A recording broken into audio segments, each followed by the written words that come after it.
সরকার এবং আমাদের ল enforcing authority যারা আছে ইনক্লুডিং সেনাবাহিনী যেভাবে একটি বিশেষ দলের প্রতি ঝুঁকে পড়েছে এবং প্রশাসন যেভাবে একটা দলের আনুগত্য দেখাচ্ছে, এতেই আশঙ্কা তৈরি হয়েছে আগামী নির্বাচনটিকে আবার পাতানো নির্বাচন হবে কিনা অতীতের নির্বাচনগুলোর মতো।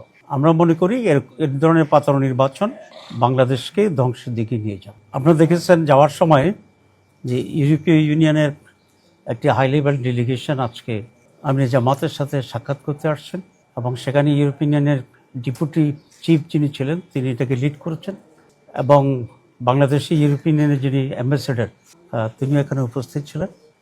দীর্ঘ সময় ধরে আলোচনা হয়েছে।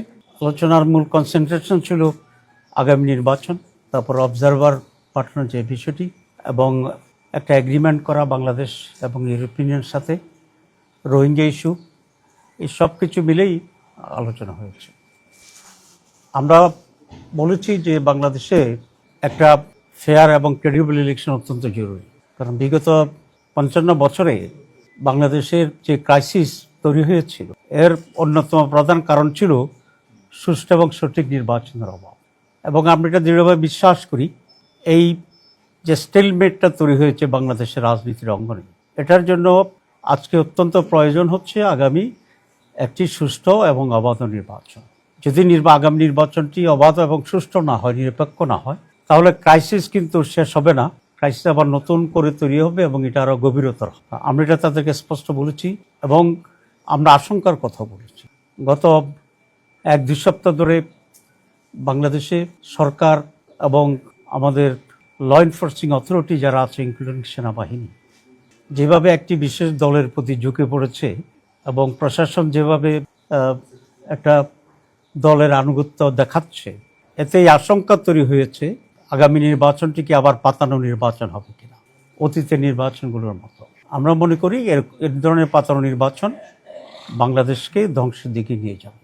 আমরা ইলেকশন কমিশন, গভর্নমেন্ট এবং অল আদার ইনভলভ অথরিটির কাছে আবেদন করি তারা যেন এখনই এ ব্যাপারে নিরপেক্ষ হয় এবং বাংলাদেশকে সেভ করার জন্য তারা ভূমিকা পালন করে। ইউরোপিয়ান বলেছে তারা হাইয়েস্ট নাম্বার অফ অবজারভার এখানে পাঠাবে এবং বলা যায় এই নির্বাচনেই তারা বিদেশি পর্যবেক্ষক পাঠানোর জন্যে তারা এগ্রি করেছে এবং বাংলাদেশে করেছে, কারণ এর আগের নির্বাচনগুলো আসলে পার্টিসিপেটরি ছিল না।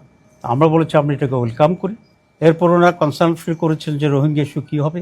আমরা বলেছি আমরা যদি ক্ষমতায় যাই তাহলে আমরা সম্মিলিতভাবে দেশ এবং অন্যান্য বিদেশি যে স্টেক হোল্ডার আছে সকলকে মিলেই এই রোহিঙ্গার রিপ্যাট্রিয়েশন, তাদের সিকিউরিটি এবং সেখানে একটা ডেমোক্রেটিক রাইট এস্টাবলিশ করার ক্ষেত্রে আমরা ভূমিকা পালন করব আন্তর্জাতিক উদ্যোগের মাধ্যমে ইনশাআল্লাহ।